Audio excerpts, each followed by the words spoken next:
Hello everyone, ಎಲ್ಲರಿಗೂ ನಮಸ್ಕಾರ. ಎಲ್ಲರೂ ಹೇಗಿದ್ದೀರಾ? ಎಲ್ಲರೂ ಚೆನ್ನಾಗಿದ್ದೀರಾ ಅಂತ ಭಾವಿಸ್ತಾ ಇವತ್ತಿನ ಈ ವಿಡಿಯೋನ ಸ್ಟಾರ್ಟ್ ಮಾಡ್ತಾ ಇದ್ದೀನಿ. ಇವತ್ತಿನ ಈ ವಿಡಿಯೋ ಏನಾದರೂ ನಿಮಗೆ ಒಂದು ಸ್ವಲ್ಪನಾದರೂ ಇಷ್ಟ ಆಗಿದ್ರೆ ಪ್ಲೀಸ್ ಒಂದು ಲೈಕ್ ಮಾಡ್ತೀರಾ? ಆಲ್ಮೋಸ್ಟ್ ಒಂದು 8 ಡೇಸ್ ಆಗ್ತಾ ಬರ್ತಾ ಇದೆ ನಾನು ವ್ಲಾಗನ್ನು ಅಪ್ಲೋಡ್ ಮಾಡಿ. ಇಷ್ಟು ಲೇಟಾಗಿ ಶ್ರೀರಾಮನವಮಿ ಹಬ್ಬದ ವ್ಲಾಗನ್ನು ಯಾಕೆ ಅಪ್ಲೋಡ್ ಮಾಡ್ತಾ ಇದ್ದೀನಿ ಅಂತಂದರೆ, ನನ್ನ ತಮ್ಮನ ಮದುವೆ ಆಯ್ತಲ್ವಾ, ಇನ್ನು ಅಮ್ಮನ ಮನೆಗೆ ಈ ಮಧ್ಯದಲ್ಲಿ ಒಂದೆರಡು ಸಲ ಹೋಗಿ ಬಂದೆ. ಅದಾದಮೇಲೆ ಇನ್ನು ಗಂಡು ಹೆಣ್ಣನ್ನು ಊಟಕ್ಕೆ ಅಂತ ಕರೀತಾರಲ್ವಾ, ಅಲ್ಲಿಗೆ ನಮ್ಮ ಅಕ್ಕವ್ರ ಮನೆಗೆ ಕರೆದ್ರು. ಅಲ್ಲಿಗೊಂದು ಕಡೆಗೆ ಹೋದೆ ಅಷ್ಟೇ ನಾನು, ಆಮೇಲೆ ಬೇರೆ ಎಲ್ಲೂ ಹೋಗಲಿಲ್ಲ. ಅಮ್ಮ ಮನೆಗೆ ಒಂದೆರಡು ಸಲ ಹೋಗಿ ಬರೋದಾಯಿತು. ಆ ವಿಡಿಯೋಸ್ ಏನೂ ಮಾಡ್ಕೊಳ್ಳೋದಕ್ಕೆ ಹೋಗಲಿಲ್ಲ, ಯಾಕಂದರೆ ಪದೇ ಪದೇ ಈ ಟ್ರಾವೆಲಿಂಗ್ ಮಾಡೋ ವಿಡಿಯೋಸೇ ಆಗಿಬಿಡುತ್ತೆ ಅಂತಂದ್ಬಿಟ್ಟು ವಿಡಿಯೋಸ್ ಏನೂ ಮಾಡ್ಕೊಳ್ಳೋದಕ್ಕೇ ಹೋಗಲಿಲ್ಲ. ಇನ್ನು ನನಗೆ ಎಡಿಟ್ ಮಾಡೋದಕ್ಕೂ ಟೈಮ್ ಆಗಲಿಲ್ಲ.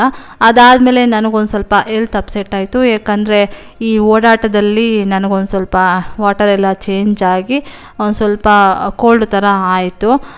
ಇನ್ನು ಈ ವಿಡಿಯೋ ಎಲ್ಲ ನಾನು ಮಂಡೇನೇ ಎಡಿಟಿಂಗ್ ಮಾಡಿ ಇಟ್ಕೊಂಡಿದ್ದೆ, ಮಂಗಳವಾರನೋ ಇಲ್ಲ ಬುಧವಾರನೋ ಅಪ್ಲೋಡ್ ಮಾಡೋಣ ಅಂತಂದ್ಬಿಟ್ಟು. ಆದರೆ ಓಡಾಟದಿಂದ ನನ್ನ ಕೈಯಲ್ಲಿ ಅಪ್ಲೋಡ್ ಮಾಡೋದಕ್ಕಾಗಲಿಲ್ಲ, ಎಡಿಟಿಂಗ್ ಮಾಡೋದಕ್ಕೂ ಆಗಲಿಲ್ಲ. ಹಾಗಾಗಿ ಈ ಶ್ರೀರಾಮನವಮಿ ಹಬ್ಬದ ವಿಡಿಯೋನ ಇಷ್ಟು ಲೇಟಾಗಿ ಅಪ್ಲೋಡ್ ಮಾಡ್ತಾ ಇದ್ದೀನಿ. ಏನೂ ಬೈಕೊಳ್ಳೋದಕ್ಕೆ ಹೋಗಬೇಡಿ, ಲೇಟ್ ಆಯಿತು. ಇನ್ನಿವಾಗ ಗುರುವಾರದ ದಿನ ಎಲ್ಲ ಕ್ಲೀನಿಂಗ್ ಸ್ಟಾರ್ಟ್ ಮಾಡ್ಕೊಂಡಿದ್ದೀನಿ. ಹಬ್ಬ ಬಂದು ಶುಕ್ರವಾರದ ದಿನ ಇದ್ದಿದ್ದಲ್ವಾ, ಹಾಗೆ ನಮ್ಮ ಮನೆ ದೇವ್ರ ವಾರನೂ ಬಂದು ಶುಕ್ರವಾರನೇ ಆಗಿರೋದ್ರಿಂದ ಹಬ್ಬಕ್ಕೂ ಮತ್ತು ಮನೆ ದೇವರು ಪೂಜೆಗೂ ಆಗುತ್ತೆ ಅಂತಂದ್ಬಿಟ್ಟು ಗುರುವಾರದ ದಿನ ಮನೆಯೆಲ್ಲ ಒರೆಸ್ಕೊಂಡು ಇವಾಗ ದೇವ್ರ ಸಾಮಾನೆಲ್ಲ ತೆಗೆದು ಬೆಳಗ್ಗೆ ಇಡ್ತಾ ಇದ್ದೀನಿ. ನನಗೆ ಗುರುವಾರದ ದಿನವೇ ಒಂದು ಸ್ವಲ್ಪ ಒಂಥರ ಕೋಲ್ಡ್ ಥರ, ಯಾಕೋ ಒಂಥರ ಎನರ್ಜಿನೇ ಇಲ್ಲದೆ ಇರೋ ರೀತಿಯಾಗೆಲ್ಲ ಆಗ್ತಾಯಿತ್ತು. ಅಮ್ಮ ಮನೆಯಿಂದ ಬುಧವಾರ ದಿನ ಬಂದಿದ್ವಷ್ಟೇ. ಇನ್ನು ಗುರುವಾರ ದಿನ ಮತ್ತೆ ಈ ಕ್ಲೀನಿಂಗ್ ಕೆಲಸಗಳೆಲ್ಲ ಸ್ಟಾರ್ಟ್ ಮಾಡ್ಕೊಳ್ಬೇಕಾಗಿತ್ತು. ಶುಕ್ರವಾರ ಹಬ್ಬ ಇತ್ತಲ್ವ, ಹಾಗಾಗಿ ಈ ಕೆಲಸಗಳನ್ನೆಲ್ಲ ಕಂಪ್ಲೀಟ್ ಮಾಡಲೇಬೇಕಾಗಿತ್ತು. ಇನ್ನೇನು ಮಾಡೋದು ಅಂತಂದ್ಬಿಟ್ಟು ಒಂದು ಸ್ವಲ್ಪ ನಿಧಾನ ಆದರೂ ಪರವಾಗಿಲ್ಲ ಅಂತಂದ್ಬಿಟ್ಟು ನಿಧಾನವಾಗಿ ಕೆಲಸಗಳನ್ನು ಮಾಡ್ಕೊಳ್ತಾ ಇದ್ದೀನಿ. ಬೆಳಗ್ಗಿಂದ ರೆಸ್ಟ್ ತಗೊಂಡು ಕೆಲಸಗಳನ್ನು ಮಾಡ್ತಾ ಇದ್ದೆ. ಇನ್ನು ಮನೆ ಒರೆಸಿದ್ದೆಲ್ಲ ಆಯಿತು, ದೇವ್ರ ಸಾಮಾನೆಲ್ಲ ಬೆಳಗ್ಗೆ ಇಟ್ಟು ಆಮೇಲೆ ನೈಟ್ ಅಡುಗೆ ಮಾಡೋದಕ್ಕೆ ಸ್ಟಾರ್ಟ್ ಮಾಡಿಕೊಂಡೆ. ಮುದ್ದೆ, ಆಮೇಲೆ ಒಣ ಇಟ್ಕಿನ ಬೇಳೆ ಸಾಂಬಾರನ್ನು ಮಾಡಿ ಮತ್ತು ರೈಸೆಲ್ಲ ಮಾಡಿ ಊಟ ತಿಂದು ಪಾತ್ರೆಗಳೆಲ್ಲ ವಾಶ್ ಮಾಡಿ ಇನ್ನಿವಾಗ ಈ ದೇವ್ರ ಸಾಮಾನುಗಳಿಗೆಲ್ಲ ಗಂಧ ಕುಂಕುಮ ಇಟ್ಟು ದೇವ್ರ ಮನೆಯಲ್ಲಿ ಜೋಡಿಸಿಡೋಣ ಅಂತಂದ್ಬಿಟ್ಟು ಈ ಕೆಲಸನ ಸ್ಟಾರ್ಟ್ ಮಾಡ್ಕೊಂಡಿದ್ದೀನಿ. ನಾವು ಮನೆಯಲ್ಲೇ ಇದ್ಬಿಟ್ಟಿದ್ದೀವಿ ಅಂತಂದರೆ ಅಚ್ಚುಕಟ್ಟಾಗಿ ಕೆಲಸಗಳೆಲ್ಲ ಮಾಡ್ಕೊಂಡ್ಬಿಡ್ತೀವಲ್ವ. ಈ ಥರ 3 ದಿನ ಮನೆಯಲ್ಲಿ, ಇನ್ನೊಂದು 4 ದಿನ ಈ ಥರ ಓಡಾಟದಲ್ಲಿ ಇದ್ದೀವಿ ಅಂತಂದರೆ ಮತ್ತೆ ಮನೆಗೆ ಬಂದು ನೀಟಾಗಿ ಕೆಲಸಗಳನ್ನು ಮಾಡ್ಕೊಳ್ಬೇಕು ಅಂತಂದರೆ ಒಂದು ಸ್ವಲ್ಪ ಕಷ್ಟ ಅಂತ ಅನ್ನಿಸ್ತಾ ಇರುತ್ತಲ್ವ. ನನಗಂತೂ ಇದೇ ರೀತಿಯಾಗಿ ಆಗಿತ್ತು. ನಮ್ಮ ಅಕ್ಕ ಅಂತೂ ಬಿಡಲೇ ಇಲ್ಲ, ಬರಲೇಬೇಕು ಅಂತಂದರು ನಮ್ಮ ಅಕ್ಕ ಮತ್ತು ನಮ್ಮ ಅತ್ತಿಗೆಯವರೆಲ್ಲ. ಸರಿ ಆಯಿತು, ಇಲ್ಲಿಗೊಂದು ಕಡೆ ಹೋಗಿ ಬಂದುಬಿಡೋಣ ಅಂತಂದ್ಬಿಟ್ಟು ಅಮ್ಮ ಮನೆಗೆ ಹೋಗಿದ್ದೆ. ಆಮೇಲೆ ಅಲ್ಲಿಂದ ಬಂದೆ, ಮತ್ತೆ ಅಕ್ಕನ ಮನೆಗೆ ಹೋದೆ, ಮತ್ತು ಇನ್ನೊಂದು ದೇವಸ್ಥಾನಕ್ಕೇನೋ ಹೋಗಿದ್ವಿ. ಇದೆಲ್ಲ ವೀಡಿಯೋಸ್ ಏನೂ ಮಾಡ್ಕೊಳ್ಳೋದಕ್ಕೇ ಹೋಗಲಿಲ್ಲ. ಈ ವಿಡಿಯೋನೇ ಎಡಿಟ್ ಮಾಡಿ ಅಪ್ಲೋಡ್ ಮಾಡೋದಕ್ಕೆ ಟೈಮೇ ಆಗ್ತಾ ಇರಲಿಲ್ಲ. ಈ ವಿಡಿಯೋನೇ ಒಂದು 3 ಅವರ್ಸ್ ಮೇಲೆ ಇತ್ತು. ಆಮೇಲೆ ಫೋನಲ್ಲೂ ಅಷ್ಟೇ ಸ್ಟೋರೇಜ್ ಏನೂ ಇರಲಿಲ್ಲ.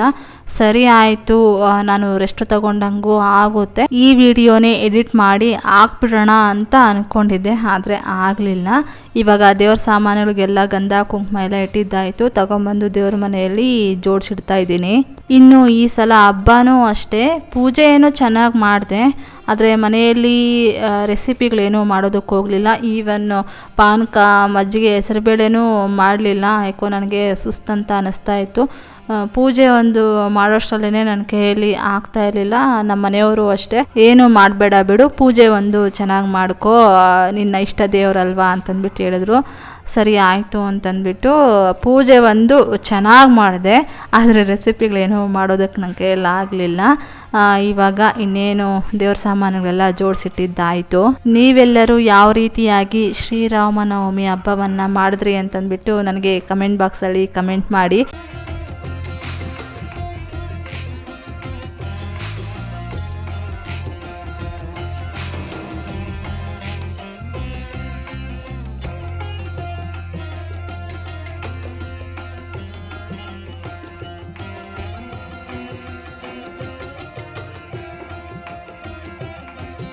ಈಗ ದೇವ್ರ ಮನೆಯಲ್ಲಿ ದೇವ್ರ ಸಾಮಾನುಗಳನ್ನೆಲ್ಲ ಜೋಡಿಸಿಟ್ಟಿದ್ದಾದಮೇಲೆ ಇವಾಗ ಹೂಗಳನ್ನೆಲ್ಲ ಪೋಣಿಸಿಟ್ಬಿಡೋಣ ಅಂತಂದ್ಬಿಟ್ಟು ಇವಾಗ ಹೂಗಳನ್ನೆಲ್ಲ ತೆಗೆದು ಇಟ್ಕೊಂಡಿದ್ದೀನಿ. ಇಷ್ಟೊತ್ತಿಗೆ ಟೈಮ್ ಬಂದು 10 ಗಂಟೆ ಆಗಿಬಿಟ್ಟಿತ್ತು. ನಮ್ಮ ಮನೆಯವರು ಸಾಕು ಬಾ ಇನ್ನು ಮಲಗ್ ಬಾ, ಟಯರ್ಡ್ ಅಂತ ಅನ್ನಿಸ್ತಾ ಇದೆ ಅಂತ ಹೇಳಿದೆ ಅಂತಂದರು. ಇಲ್ಲ, ಹೂವನಾದರೂ ಪೋಣಿಸಿಟ್ಕೊಂಡ್ಬಿಡ್ತೀನಿ, ಇಲ್ಲಾಂದರೆ ಲೇಟ್ ಆಗಿಬಿಡುತ್ತೆ ಅಂತಂದ್ಬಿಟ್ಟು ಹೇಳಿದೆ.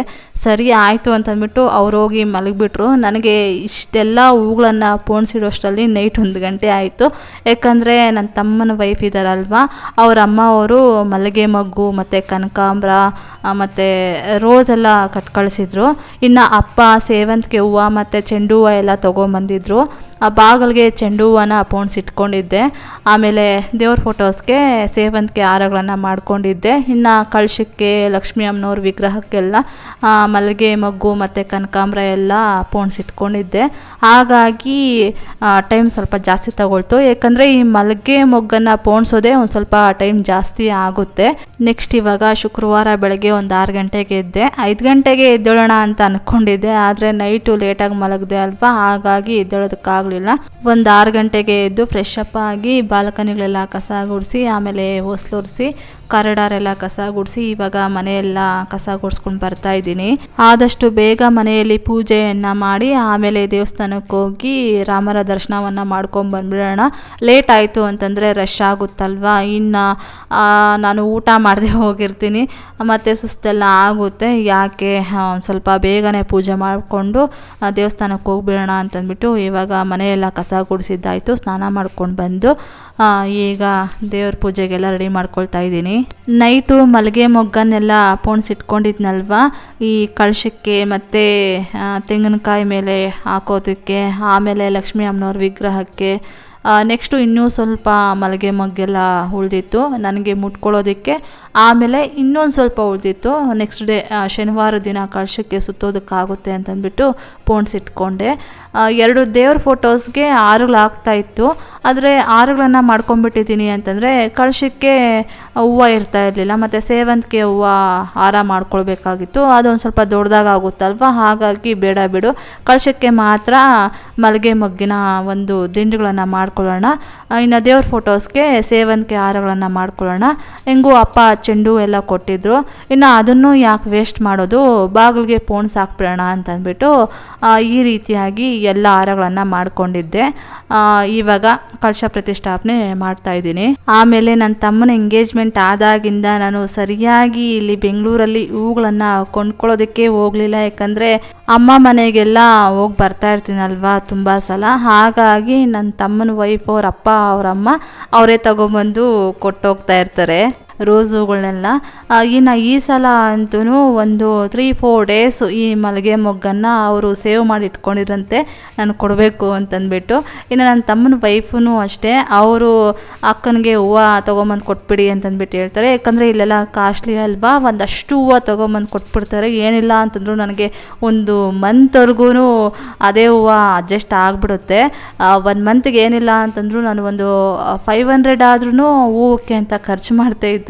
ಇವಾಗಂತೂ ಅದೆಷ್ಟು ಸೇವ್ ಆಗ್ತಾಯಿದೆ ಅಂದರೆ ಅಷ್ಟೊಂದು ಸೇವ್ ಆಗ್ತಾಯಿದೆ. ನೋಡ್ತಾ ಇರ್ಬೋದು ಎಷ್ಟೊಂದು ಫ್ರೆಶ್ ಆಗಿರೋ ಮಲ್ಲಿಗೆ ಮೊಗ್ಗನ್ನು ಕಳಿಸ್ಕೊಟ್ಟಿದ್ದಾರೆ, ಮತ್ತು ಈ ಕನಕಾಂಬರ ಹೂಗಳನ್ನೆಲ್ಲ ಕಳಿಸ್ಕೊಟ್ಟಿದ್ದಾರೆ ಅಂತಂದ್ಬಿಟ್ಟು ಎಲ್ಲ ದಿಂಡು ಮಾಡಿ ಇಟ್ಕೊಂಡೆ.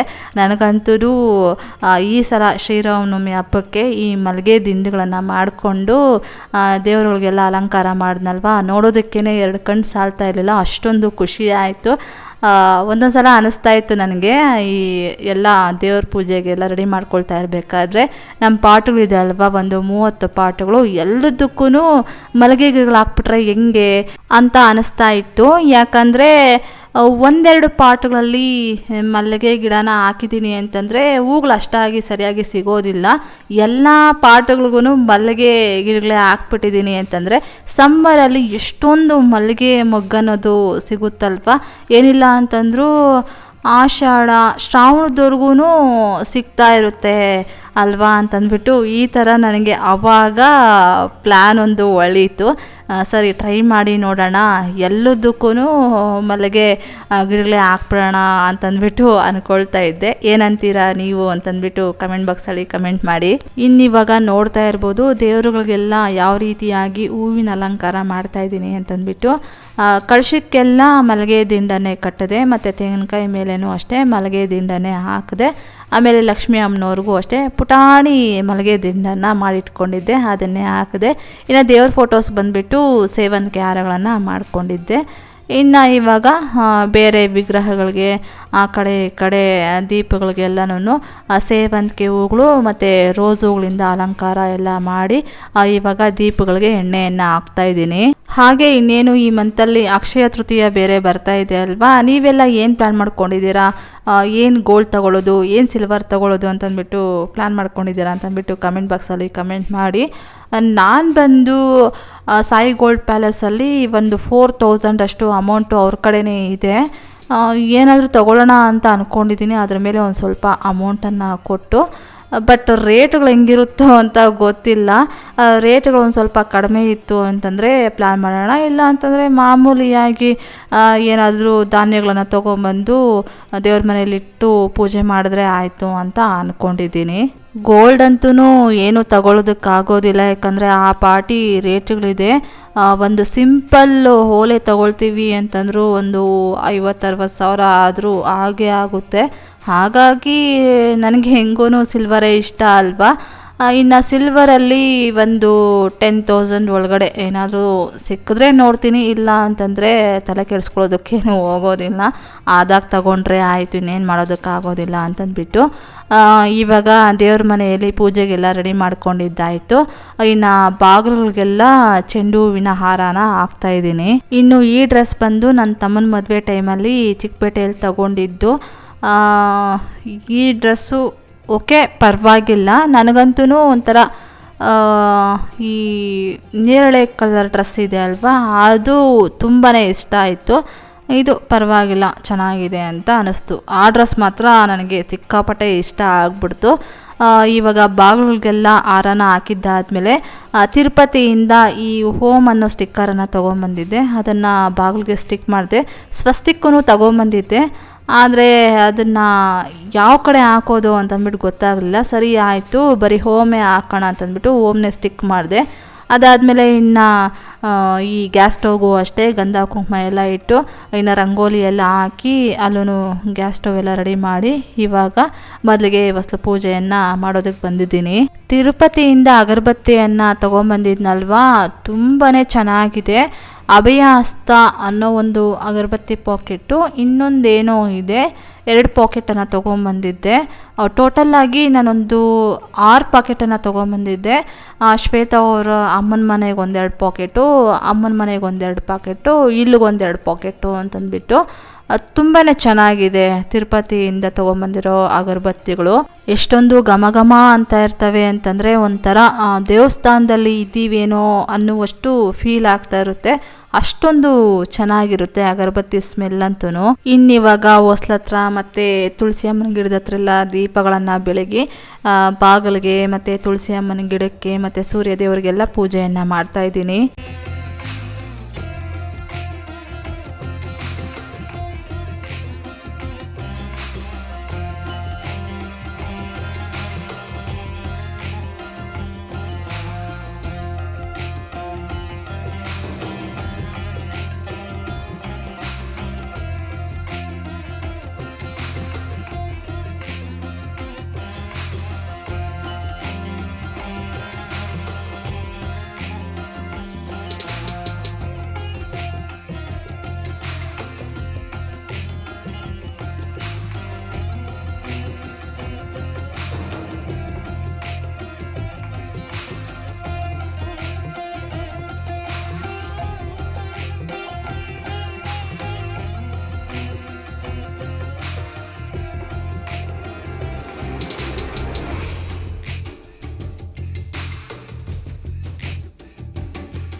ಈಗ ಹೊಸ್ಲತ್ರ ಎಲ್ಲ ನಾನು ಪೂಜೆಯನ್ನು ಮಾಡಿದ್ದಾಯಿತು.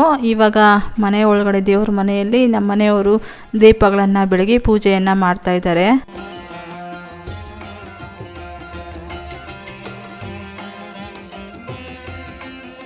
ಇವಾಗ ಪೂಜೆ ಎಲ್ಲ ಮಾಡಿದ್ದಾಯಿತು. ನೋಡ್ತಾ ಇರ್ಬೋದು ಗ್ಯಾಸ್ ಸ್ಟವ್ಗೆ ಈ ರೀತಿಯಾಗಿ ಅಲಂಕಾರವನ್ನು ಮಾಡಿದ್ದೀನಿ. ಇನ್ನು ಇಲ್ಲಿ ದೇವ್ರ ಮನೆ ಡೋರ್ಗೆ ಈ ಥರ ಚೆಂಡು ಹೂವಿನ ಹಾರನ ಮಾಡಿ ಹಾಕಿದ್ದೀನಿ. ಇನ್ನು ದೇವ್ರ ಮನೆ ಒಳಗಡೆ ನೋಡ್ತಾ ಇರ್ಬೋದು ಫೋಟೋಸ್ಗೆಲ್ಲ ಸೇವಂತಿಗೆ ಹಾರಗಳು ಮತ್ತು ಕಳಶಕ್ಕೆ ಮತ್ತು ಲಕ್ಷ್ಮೀ ಅಮ್ಮನವ್ರ ವಿಗ್ರಹಗಳಿಗೆಲ್ಲ ಮಲ್ಲಿಗೆ ದಿಂಡುಗಳನ್ನು ಮಾಡಿ ಹಾಕಿದ್ದೀನಿ. ತುಂಬಾ ಚೆನ್ನಾಗಿ ಕಾಣ್ತಾ ಇದೆ ಅಲ್ವಾ? ಚೆನ್ನಾಗಿ ದಿಂಡುಗಳನ್ನು ಮಾಡಿದ್ದೀನ ಅಂತಂದ್ಬಿಟ್ಟು ಕಮೆಂಟ್ ಬಾಕ್ಸಲ್ಲಿ ಕಮೆಂಟ್ ಮಾಡಿ. ನನಗಂತೂ ಸಿಕ್ಕಾಪಟ್ಟೆ ಇಷ್ಟ ಆಗ್ಬಿಡ್ತು. ಈ ಥರ ಪ್ರತಿ ಶುಕ್ರವಾರ ಮಲ್ಲಿಗೆ ದಿಂಡುಗಳನ್ನು ಮಾಡಿ ದೇವ್ರ ಫೋಟೋಸ್ಗೆಲ್ಲ ಹಾಕಿ ಪೂಜೆಯನ್ನು ಮಾಡಿದ್ರೆ ಚೆನ್ನಾಗಿರುತ್ತಲ್ವ ಅಂತಂದ್ಬಿಟ್ಟು ಇನ್ನೊಂದಷ್ಟು ಇದ್ದಿದ್ದರೆ ದೇವ್ರ ಫೋಟೋಸ್ಗೂ ಮಾಡಿ ಹಾಕ್ಬಿಡ್ತಾ ಇದ್ದೆ. ಆದರೆ ಶಾರ್ಟೇಜ್ ಬಂತು. ಒಂದು ಫೋಟೋಸ್ಗೇನೋ ಹಂಗೋ ಹಿಂಗೋ ಅಡ್ಜಸ್ಟ್ ಮಾಡ್ಬೋದಾಗಿತ್ತು. ಆದರೆ ಚೆನ್ನಾಗಿರೋದಿಲ್ವಲ್ವ? ಒಂದು ಫೋಟೋಗೆ ಮಲ್ಲಿಗೆ ಹಾರ, ಇನ್ನೊಂದು ಫೋಟೋಗೆ ಸೇವಂತಿಗೆ ಹಾರ ಹಾಕಿದ್ದೀನಿ ಅಂದರೆ ಚೆನ್ನಾಗಿರೋದಿಲ್ಲ. ಬೇಡ ಬಿಡು ಅಂತಂದ್ಬಿಟ್ಟು ನೆಕ್ಸ್ಟ್ ಡೇಗೆ ಶನಿವಾರ ಬೆಳಗ್ಗೆ ಪೂಜೆಗೆ ಇನ್ನೊಂದು ದಿಂಡಿತ್ತು, ಅದು ಕಳಶಕ್ಕೆ ಕಟ್ಟಿದ್ರೆ ಆಯಿತು. ಇನ್ನೊಂದು ಸ್ವಲ್ಪ ಮಲ್ಲಿಗೆ ಮೊಗ್ಗು ಉಳ್ಕೊಳ್ತು. ಅದು ಬಂದು ನಾನು ಮುಟ್ಕೊಳ್ಳೋದಕ್ಕಾಗುತ್ತೆ ಅಂತಂದ್ಬಿಟ್ಟು ಅದೊಂದು ಚಿಕ್ಕದಾಗಿ ದಿಂಡನ್ನು ಮಾಡಿಕೊಂಡೆ. ಇನ್ನೂ ಕನಕಾಂಬರ ಹೂವು ಇತ್ತು, ಆದರೆ ಅದನ್ನೆಲ್ಲ ಪೋಣಿಸಿ ಮಲಗೋಷ್ಟೊತ್ತಿಗೆ ಇನ್ನೇನು ಬೆಳಗ್ಗೆ ಆಗ್ಬಿಡುತ್ತೇನೋ. ಯಾಕಂದರೆ ಈ ಮಲ್ಲಿಗೆ ಮೊಗ್ಗಾಗಿರ್ಬೋದು ಮತ್ತು ಕನಕಾಂಬರ ಹೂವು ಎಲ್ಲ ಆಗಿರ್ಬೋದು, ಇವೆಲ್ಲ ಪೋಣಿಸೋದಕ್ಕೆ ಒಂದು ಸ್ವಲ್ಪ ಟೈಮ್ ಜಾಸ್ತಿ ಆಗುತ್ತಲ್ವ. ಹಾಗಾಗಿ ನಾಳೆ ಅದನ್ನು ಪೋಣಿಸಿಟ್ಕೊಂಡ್ರೆ ಆಯಿತು ಅಂತಂದ್ಬಿಟ್ಟು ದಿಂಡುಗಳನ್ನೆಲ್ಲ ಮಲ್ಲಿಗೆ ದಿಂಡುಗಳನ್ನೆಲ್ಲ ಮಾಡಿಟ್ಕೊಂಡ್ಬಿಟ್ಟೆ. ಇನ್ನು ಈ ಕನಕಾಂಬರ ಹೂವು ಇತ್ತಲ್ವ ಅದನ್ನು ಹಂಗೆ ಎತ್ತಿಟ್ಟೆ. ಇವಾಗ ಇಲ್ಲಿ ಪಾರ್ಟಿಷನ್ ಹತ್ರ ನೋಡ್ತಾ ಇರ್ಬೋದು, ಇಲ್ಲಿ ಉರುಳಿ ಬೋಲ್ಗೆಲ್ಲ ರೋಸುಗಳು ಮತ್ತು ಮಧ್ಯದಲ್ಲಿ ಒಂದು ಸೇವಂತಿಗೆ ಹೂವನ್ನ ಹಾಕಿ ಅಲಂಕಾರ ಮಾಡಿದ್ದೀನಿ. ನೆಕ್ಸ್ಟ್ ಈಗ ಇಲ್ಲಿ ಮೇನ್ ಡೋರ್ಗೂ ಅಷ್ಟೇ ಚೆಂಡು ಹೂವಿನ ಹಾರನ ಮಾಡಿ ಹಾಕಿದ್ದೀನಿ. ಇನ್ನು ಇಲ್ಲಿ ತುಳಸಿ ಗಿಡ, ಇಲ್ಲೆಲ್ಲ ತುಳಸಿ ಗಿಡದಲ್ಲಿ ಹೂವು ಎಲ್ಲ ಬಿಟ್ಟಿತ್ತು, ಅದನ್ನು ಕೀಳಬೇಕಾಗಿತ್ತು. ಟೈಮು ಇರ್ತಾನೆ ಇರಲಿಲ್ಲ. ನೆಕ್ಸ್ಟ್ ಯಾವಾಗಾದರೂ ಮಂಡೇ ಯಾವಾಗಾದರೂ ಕಿತ್ತರೆ ಆಯಿತು ಅಂತಂದ್ಬಿಟ್ಟು ಬಿಟ್ಟೆ. ಯಾಕಂದರೆ ಆ ಹೂವನ್ನ ಕಿತ್ಬಿಟ್ಟಿದ್ದೀವಿ ಅಂತಂದರೆ ಗಿಡ ಚೆನ್ನಾಗಿ ಬರುತ್ತೆ, ಇಲ್ಲ ಅಂತಂದರೆ ಗಿಡ ಬೇಗ ಹೋಗ್ಬಿಡುತ್ತೆ. ಹಾಗಾಗಿ ಇವಾಗ ಮನೆಗೆಲ್ಲ ಧೂಪನ ಹಾಕ್ತಾಯಿದ್ದೀನಿ. ಇಲ್ಲಿ ದೇವ್ರ ಮನೆ ಒಳಗಡೆ ನಿಂತ್ಕೊಂಡಿದ್ದೀನಲ್ವ, ನೋಡ್ತಾ ಇರ್ಬೋದು ದೇವ್ರ ಮನೆ ಒಳಗಡೆ ವೈಟ್ ಕಲರ್ಗೂ ನನ್ನ ಡ್ರೆಸ್ಗೂ ಮ್ಯಾಚ್ ಆಗಿಬಿಟ್ಟಿದೆ. ನಾನು ಕಾಣಿಸ್ತಾನೆ ಇಲ್ವಲ್ಲ, ಆ ಥರ ಮ್ಯಾಚ್ ಆಗಿಬಿಟ್ಟಿದೆ ಅಲ್ವಾ ಎರಡಕ್ಕೂ.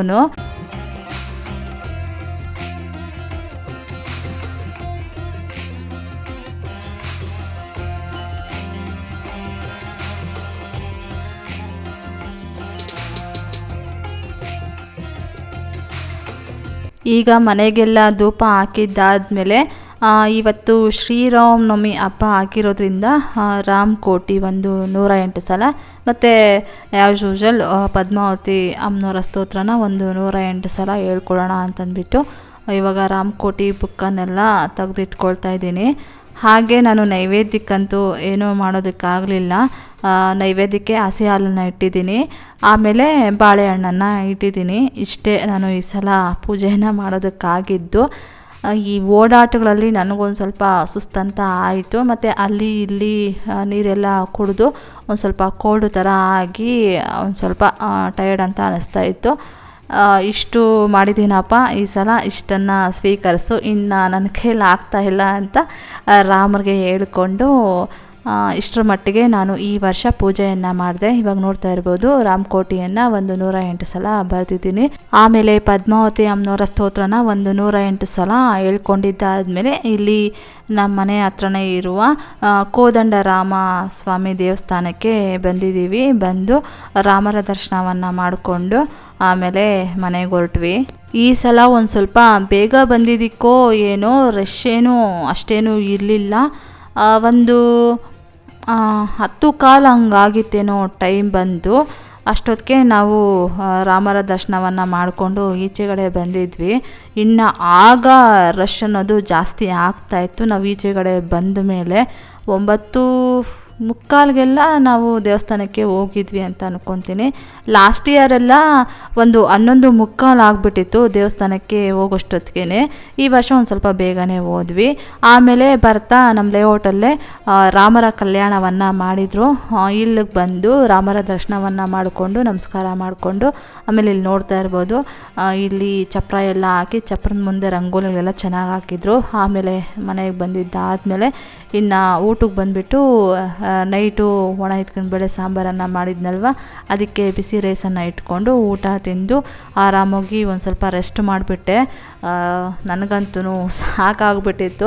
ಬುಧವಾರ ಊರಿಂದ ಬಂದಿದ್ದ ತಕ್ಷಣವೇ ಹಾಗೆ ಕೆಲಸಗಳನ್ನು ಸ್ಟಾರ್ಟ್ ಮಾಡ್ಕೊಂಡಿದ್ದೆ. ಅಂದರೆ ಬಟ್ಟೆ ವಾಶ್ ಮಾಡೋದೆಲ್ಲ ನಾನು, ಮತ್ತು ಗುರುವಾರದ ದಿನವೂ ಅಷ್ಟೇ ಮನೆಯೆಲ್ಲ ಒರೆಸೋದು, ಇನ್ನೊಂದು ಸ್ವಲ್ಪ ಬಟ್ಟೆ ವಾಶ್ ಮಾಡೋದಿತ್ತು, ಅದನ್ನೆಲ್ಲ ಮಷಿನ್ಗೆ ಹಾಕಿ ಒಣಗಾಕಿ ಅದಾದಮೇಲೆ ಇನ್ನು ರೋಟೀನ್ ಕೆಲಸಗಳಿರುತ್ತಲ್ವ, ಪಾತ್ರೆ ವಾಶ್ ಮಾಡೋದು, ಅಡುಗೆ ಮಾಡೋದು, ಈ ಕೆಲಸಗಳನ್ನೆಲ್ಲ ಮಾಡ್ಕೊಳ್ಳೋಷ್ಟೊತ್ತಿಗೆ ಸಾಕಾಗೋಯಿತು. ಇನ್ನು ಇವಾಗ ಒಂದು ಸ್ವಲ್ಪ ಹೊತ್ತು ಹಾಗೆ ರೆಸ್ಟ್ ಮಾಡಿ ಆಮೇಲೆ ಸಂಜೆ ಹಂಗೆ ಈ ಒಂದು ಕನಕಾಂಬರ ಹೂಗಳನ್ನೆಲ್ಲ ಪೋಣಿಸಿಟ್ಕೊಂಬಿಡೋಣ. ಸಂಡೇ ಇನ್ನು ನಮ್ಮ ಅಕ್ಕನವ್ರ ಮನೆಗೆ ಕರೆದಿದ್ರು, ಅಲ್ಲಿಗೆ ಹೋಗೋದಕ್ಕೆ ಈ ಒಂದು ಕನಕಾಂಬರ ದಿಂಡು ಆಗುತ್ತೆ ಅಂತಂದ್ಬಿಟ್ಟು ಕನಕಾಂಬರ ದಿಂಡನ್ನು ಮಾಡಿಟ್ಕೊಂಡೆ. ಅದಾದಮೇಲೆ ಇವಾಗ ಇಲ್ಲಿ ನೋಡ್ತಾ ಇರ್ಬೋದು, ಶನಿವಾರ ಪೂಜೆಗೆ ನಾನು ಈ ರೀತಿಯಾಗಿ ಕಳಶಕ್ಕೆ ಒಂದು ಮಲ್ಲಿಗೆ ದಿಂಡನ್ನು ಮಾಡಿಟ್ಕೊಂಡಿದ್ನಲ್ವ, ಅದೇ ಒಂದು ಮಲ್ಲಿಗೆ ದಿಂಡಿತ್ತು, ಫ್ರೆಶ್ಶಾಗೇ ಇತ್ತು, ಚೆನ್ನಾಗಿತ್ತು. ಆ ಒಂದು ದಿಂಡನ್ನು ಕಳಶಕ್ಕೆ ಸುತ್ತಿ ಮತ್ತು ರೋಸ್ ಹೂಗಳು, ಒಂದು ಸ್ವಲ್ಪ ಸೇವಂತಿಗೆ ಹೂಗಳು ಉಳಿದಿತ್ತು, ಆ ಹೂಗಳನ್ನೆಲ್ಲ ಇಟ್ಟು ಅಲಂಕಾರ ಮಾಡಿ ಶನಿವಾರ ಬೆಳಗ್ಗೆ ಈ ರೀತಿಯಾಗಿ ಪೂಜೆ ಮಾಡಿದ್ದೆ. ನನಗಂತೂ ನನ್ನ ತಮ್ಮನ ಎಂಗೇಜ್ಮೆಂಟ್ ಆದಾಗಿಂದನೂ ಸರಿಯಾಗಿ ನಾವು ಮನೆಯಲ್ಲೇ ಇರ್ತಾ ಇಲ್ಲ. ಎಂಗೇಜ್ಮೆಂಟ್ ಆದಮೇಲೆ ಒಂದು 15 ದಿನ ಇಲ್ಲಿದ್ದೀವಿ ಅಂತಂದರೆ ಒಂದು 15 ದಿನ ಅಮ್ಮನ ಮನೇಲಿ ಇರ್ತಾಯಿದ್ವಿ. ಆಮೇಲೆ ಮದುವೆ ಆದಮೇಲೆ ಒಂದು ವಾರದಲ್ಲಿ 2-3 ಸಲ ಆದರೂ ಆ ಕಡೆ ಈ ಕಡೆ ಸುತ್ತೋದೇ ಆಗೋಗಿದೆ. ಇನ್ನೂ ಅವರು ಫ್ರೀನೇ ಆಗಿಲ್ಲ. ಇನ್ನೊಬ್ಬರ ಮನೆಗೇನೋ ಹೋಗೋದಿತ್ತು ಅಂತ ಹೇಳ್ತಾಯಿದ್ರು. ಮಂಗಳವಾರ ದಿನ ಹೋಗಿ ಬಂದು ಕಂಪ್ಲೀಟ್ ಮಾಡ್ಕೊಂಡಿರ್ತಾರೇನೋ. ಇದಾಗಿತ್ತು ಫ್ರೆಂಡ್ಸ್ ಇವತ್ತಿನ ಈ ವಿಡಿಯೋ ಏನಾದರೂ ನಿಮಗೆ ಒಂದು ಸ್ವಲ್ಪನಾದರೂ ಇಷ್ಟ ಆಗಿದ್ರೆ, ಮೋಟಿವೇಶನ್ ಅನಿಸಿದರೆ, please do like, share, comment and subscribe to my channel. Thank you for watching my video. Have a nice day. Bye.